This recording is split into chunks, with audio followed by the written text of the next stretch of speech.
And here we are, we get to see Gajeel's crew, finally all 6 of them, go against some formidable opponents, especially since we've got 3 Spriggans, including one of them as known as Despair that rivals against August, Despair Eileen, now crossing into the battlefield. Gajeel and crew, you definitely got some problems right now. So the entirety of this chapter was set up, and also as well the aftermath of what we found out with like Urza and the entire gang going on there. Apparently, you know, like everyone's now starting to recover. Like funny enough though, like even though a lot of them are celebrating and saying, yeah, we managed to secure the port, and like we managed to get Hajion back, like Jalal and like everyone else are still trying to push them out, like the Rosario like Alvarez troops, and it's like, you know, it's only matter of time until they're doing that. And I'm like, Jalal just like had a rough time dealing with Spriggers, and he had like, you know, pretty much exhausted to that point. And it's like, nah, like even him and Meredy are still going on. I've got to give him credit for that. It's like still pushing on from that stuff. And I'm like, Urza, like now that you was once injured, now you're back and injured. Stay the fuck down for a while. Jesus Christ, she's like completely bandaged up. She's almost like a mummy at this point. Laxus is there after taking down like one like Sprig, and then also while having a little fisticuffs with a certain mage, and it's like he's in a comatose state right now. And then like what we got to see, like, you know, people I talked about in the spoilers, and it was just like, I'm sorry about this, Urza, and then ended up kissing her, and like Urza's just like, what in the blue fuck did you just do? And it's like, this is my apology since I kissed Jalal. I'm like, really? And like, just like there you get to see Urza just like, what went on? Well, like, what's going on through this shit? And I like they kind of addressed the whole thing about like Jelia, that she was also magic. I'm glad that it's like, even still, she's just not very happy to accept this. It's like, you do get to see Leon like kind of cheer up, and it's like, you know that was really rash of you, bro. She's like, yeah, I'm a bit of an idiot and all that. I went and lost my magic to good, and just like seeing Leon there, just like sitting down and all that, and saying, like, you gave something more valuable instead of that. You gave everyone their futures instead, like from that magic.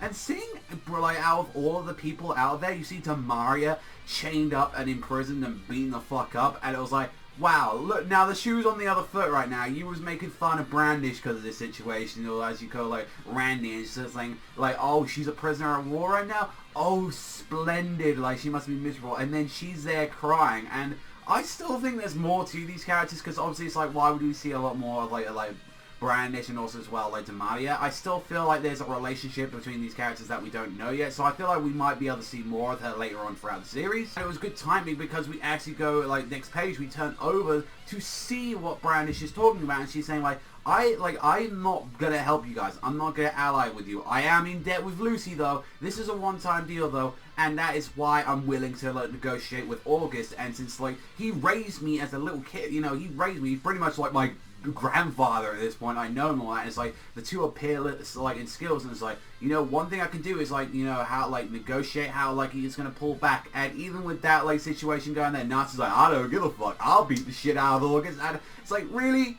Fuck, after all of that, it's like, you know, what the fuck are you doing, Natsu, after all of that? And like, I'm glad that we found out more about Eileen in this chapter, like completely confirming, as she was explaining the tale between like both a white angel and a black angel, and they clashed. And apparently, like, since it was like, you know, the white one like resulted in victorious, that the snow of the purest white has continued to fall on these mountains ever since. And she was comparing both of her like a squad members, like Hyena, like Lunacy and Juliet's son, to saying like, you pretty much remind me of those black and like white angels that were fighting all this time. And they gave us some confirmation saying that yes, Eileen is originally a resident of Ishgard. So yes, that's pretty much confirming the whole relation between so that's what the whole situation was with her. So she basically moved over to like out of this. So I'm very curious to see like what exactly went down from that, and just seeing like how these two like work off each other. You can already tell exactly what some of their powers are going to be related to. You can already see like how Lunacy, like she's obviously a more moodier, like, kind of dark, kind of more reasonable character. You can see Sun, like obviously represents, she's a lot more brighter and cheery.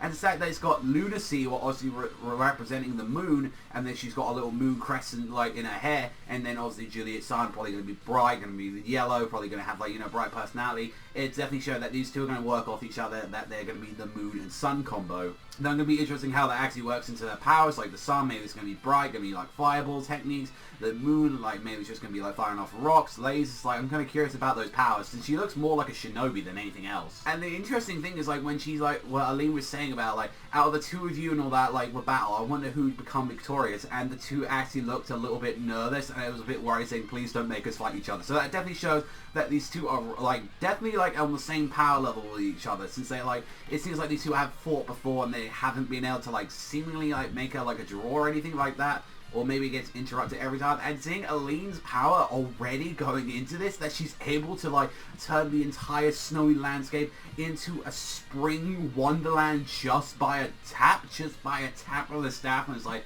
yeah, already that is some fucking fearsome power right there. And calling out the other people, Bradman and Rahkeid, you're ready to give them a warm welcome. So the last Spriggan is here. So no, it's not like Zereth himself in there. He's the leader, but he isn't like calling himself as one of the Spriggan members. And I'm like, okay, so we do clearly get to see like what we see from like Bradman. He's there. He looks like a fucking monster.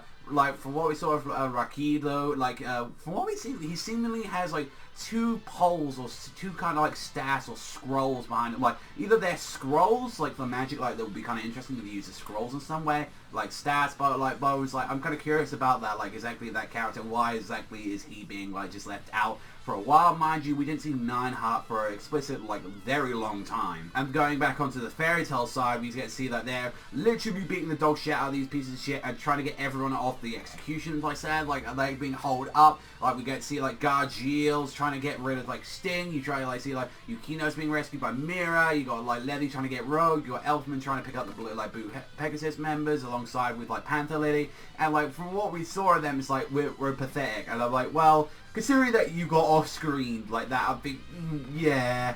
So here, and then the chapter ends with what, like, well, that's alright then, because we got 6 monsters over here, and just, like, a little funny, because, like, Letty's there, like, why are you cleaning me into this? And I was like, oh, let it go. So here's the thing, though, with that, you're thinking, well, obviously, and all that, it's like, you know, we've got 6 people here, and it's going to be a 3D2, like, you know, like, that's exactly, like, how it's going to be, like, for every Spriggan member, there's going to be 2 members fighting, and it's like, well, no, because we've actually got this Sun and Moon chick. We got Juliet and Nian, like they're the ones that are going to be fighting as well. And I'm like thinking, well, like, let's like put it into it, because like I still feel like, you know, if it's not going to be Mira on her own trying to take on the Eileen, since that's the like most suitable at the moment to take her on, and like when we got everyone else into that, it's like, well, like either that or it's going to be all the takeover siblings going against Eileen, because she's a fucking beast. She's a monster. From what like Gajeel, I think he would be the most suitable to take on Bradman, like to take on some monster like that. And then that leads to the question, well, you got the other like Elfman, like Zana, Panther Lady, and Leather. We know that they're the weaker members out of the group, like the strongest powerhouses out there in literal power order, which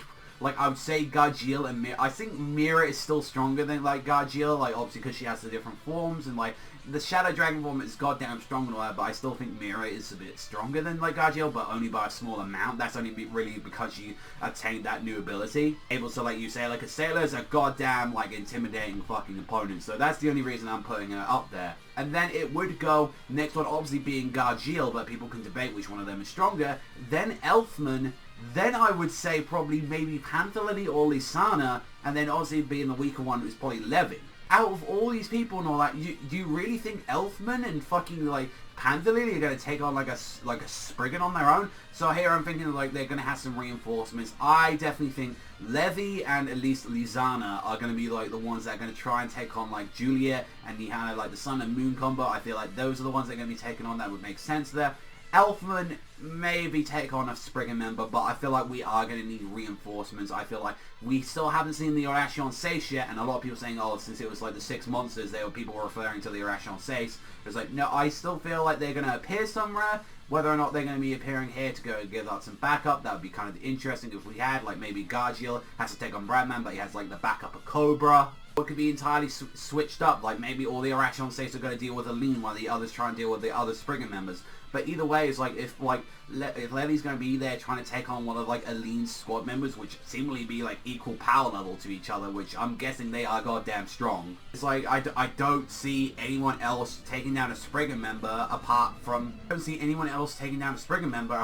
like Mira Jane and Gajeel in this group. We need the other people, whether or not they're going to get receive some fairy tale reinforcement, or if they're going to be receiving some Irration Seis support. But even by the time, since like we already know and all that, you know, Natsu's going for August, he isn't going for like Eileen. Like the group is kind of very separated right now. Like no way is anyone from like Jalal or any of them they're too far away. and everyone from that part of the group is completely exhausted and fatigued. And now this was a really big, like, you know, setup chapter. Like, you're like, there was a lot going on. There was a bit of comedy here and there. I'm kind of glad that it kind of wrapped up and let, like, you know, people feel like, you know, exactly how Sheria was feeling about the situation, kind of like knowing that Natsu and everyone's made their mind up. Like Brandish, she's like, yeah, this is a one-time deal, and finding out some very interesting information about Eileen. And I'm glad that she's got like 2 people as well. Like, isn't just Eileen working on. So I'm glad like she's gonna have other members of the team. I really wish that everyone else had one. Like I really would have liked like for the case and all that, we saw more people, because like the only ones that we've really seen have members at all